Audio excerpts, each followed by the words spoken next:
আমার ববিতা বেগম বাইদেউ আমার মাজত আহি পাইছেহি। আমার এই ৭ নং জিলা পরিষদ সমষ্টির বিজেপি আর এজিপি দলের মনোনীত প্রার্থী তেখেতে ইতিমধ্যে আমার মাজত উপস্থিত হয়েছেহি। খন্তেক সময় পিছতে আজির আমার এই নির্বাচনী সভা অনুষ্ঠিত করা হব।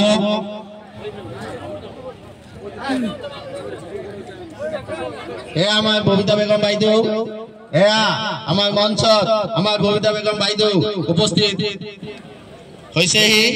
আহি আহি আমার মঞ্চত আসন গ্রহণ কৰিবলৈ মই ইয়াৰে তেখেতক অনুৰোধ জনাইছো।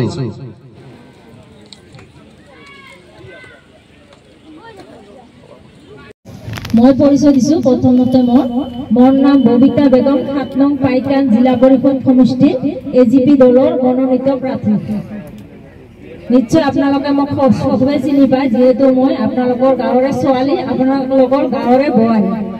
গতিকে আৰু এবাৰ পৰিচয় দিছো। তথাপি আৰু যিহেতু যোৱাবেলি আপোনালোকৰ ভোটেৰে মই জিকি আহিছিলো, আপোনালোকে মোক জিলা পৰিষদ সদস্য বনাইছিলে।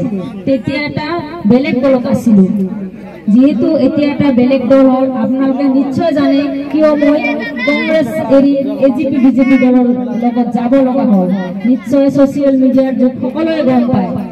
আমি যদি ৩০ লাখ টকা দি টিকিটটো ললোহেঁতেন আৰু ৩০ লাখ টকা খৰচ কৰিলোহেঁতেন, ৰাইজ আপোনালোকে ভাবি চাওকচোন, আপোনালোকৰ কিবা কাম ভাল হল নেকি?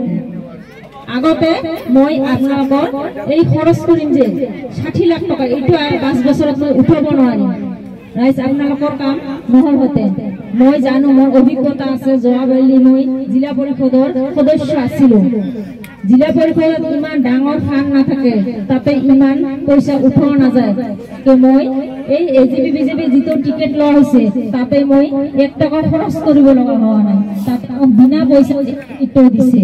গতিকে ৰাইজ আপোনালোকে জানে, আমাৰ চেন্ট্ৰেলত চৰকাৰ, আমাৰ বিজেপি চৰকাৰ, আমাৰ ষ্টেটত আমাৰ এজিপি বিজেপি মিত্ৰ দলৰ চৰকাৰ।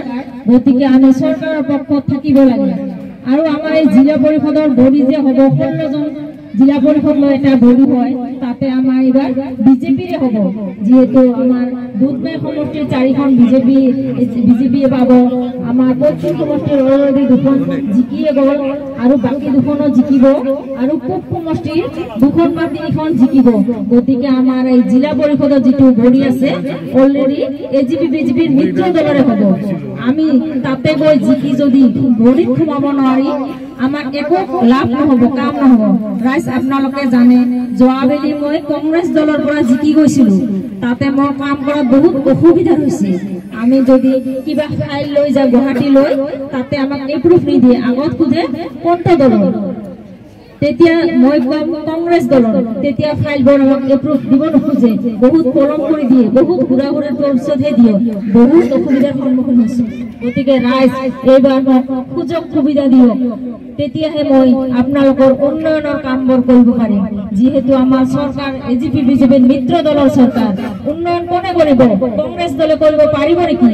এই আমাৰ আঁচনিবিলাক যে দিছে, আমাৰ মহিলাসকলে পোৱা অৰুণোদয় আঁচনিয়ে হওক, আমাৰ PMৰ ঘৰে হওক, নাইবা আমাৰ ছাত্ৰ ছাত্ৰীসকলে যে ৰিজাল্ট ভাল কৰিলে যে স্কুটি দিয়ে, এই কোন কোন চৰকাৰে দিছে? আমাৰ এজিপি বিজেপিৰ চৰকাৰখনে দিছে। এতিয়াতো কংগ্ৰেছ চৰকাৰ নাই। আপোনালোকে জানে, আৰু 10 বছৰ 15 বছৰ 20 বছৰলৈকে কংগ্ৰেছ চৰকাৰ আৰু নাহে। গতিকে আপোনালোকে চিন্তা চৰ্চা কৰিবচোন, ক'ত আমাৰ ভাল হ'ব, আমাৰ উন্নয়নৰ কামবোৰ ভালদৰে আমি কৰিব পাৰিম। মোৰ অভিজ্ঞতা আছে, মই জানো। মই এইবাৰ যদি আপোনালোকে আপোনালোকৰ সহায় সহযোগিতা, আশীৰ্বাদ আৰু দোৱা দি মোক আপোনালোকৰ বিপুল ভোটেৰে জিকাই আনে, নিশ্চয় মই আগতকৈ 10 গুণ কাম বেছি কৰিব পাৰিম। যেহেতু আমি চৰকাৰৰ লগত আছো, চৰকাৰৰ লগত নাথাকিলে আমাৰ একো কাম নহব। গতিকে ৰাইজ আপোনালোকে সকলোৱে মোক দোৱা আশীৰ্বাদ কৰক, আৰু আপোনালোকৰ বহুমূলীয়া ভোটটো হাতীৰ চিনত দি মোক জয়যুক্ত কৰক। আৰু আপোনালোকে এইটো নাভাবিব এজিপি বিজেপি দলত গ'ল, তাতে আৰু কিবা বেলেগ হ'ল, মই আৰু কিবা বেলেগ ধৰ্ম চেঞ্জ কৰিম নেকি? মই আপোনালোকে আগত জিকাই লৈ আহিছিলে, মোকতো জানে। মোৰ হাজবেণ্ড RS মণ্ডলে তেখেতে পোৱা মই পোৱা এইটো বেলেগ আৰু কোনোবা যে পাব হাতীত দিলে যে কিবা এটা অশুভ হ'ব এইটো আপোনালোকে নাভাবিব যেনেকৈ আমাৰ মেম্বাৰ বিলাক যে কিবা বেলেগ বেলেগ ছবি লৈ খেলিছে বাল্টি বা কলহ নাইবা এৰোপ্লেন আৰু কিবা কিবা কিবি ছবি আছে মই ভালকৈ নাজানো হয়তো চাব লাগিব গতিকে যেনেকৈ ইয়াত দিলে যদি একো অসুবিধা নহয় আপোনালোকে এইটো ভাবি লওক বোলে এইটো এটা নিৰ্দলীয় ছবি বুলি হাতী বুলি আপোনালোকে ভয় নাখাব হাতীটো কোনে হাতীটো আপোনালোকৰ গাঁৱৰ ছোৱালী বা বোৱাৰী মই ববিতা বেগম গতিকে আপোনালোকে ৰাইজ আপোনালোকৰ ওচৰত মই বিনম্ৰ অনুৰোধ জনাইছো আপোনালোকে মোক এটা সুযোগ দিয়ক অনাগত দিনত যেন আপোনালোকৰ হৈ মই উন্নয়নৰ কামবোৰ ভালদৰে কৰিব পাৰো ৰাইজ জৱাবেলি কামবোৰ বেছিকৈ কৰিব পৰা নাই কিয় আঁচনিয়ে হওক বা যিকোনো ডেভেলপমেণ্টৰ কামৰ হওক আমি কংগ্ৰেছ দলৰ আছিলো চৰকাৰ আছিল এজিপি বিজেপি দলৰ এতিয়া যদি আমি সুযোগ দিওঁ তেতিয়াহ'লে আঁচনিবিলাক আমাক আগত কৈ দিওঁ বেছি মই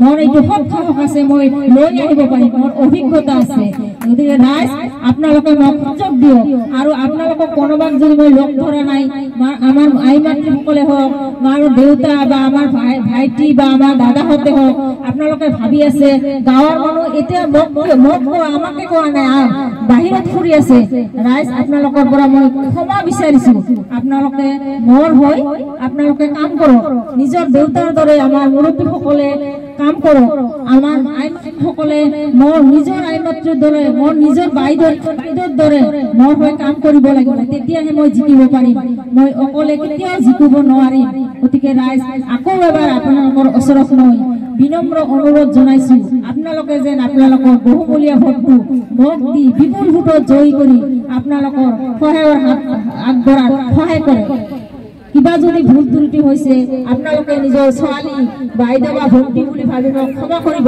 ধন্যবাদ